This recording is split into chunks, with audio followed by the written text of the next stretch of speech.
Geç karşı. Karşıdan çek bizi. Hadi bu sefer. Ay göbeğe bak. Çek bizi. Açık kamera açık. Video çek. Evet. Ha. Dolaştır bizi şöyle bir. Oh. Beni dolaştırma bu zor. Şunun da bir oturalım.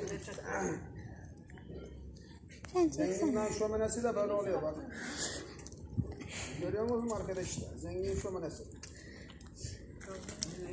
Çamaşır makinesinden yapılıyor. Çamaşır makinesinden yapılıyor. Bir de 250 liraya satıyorlar.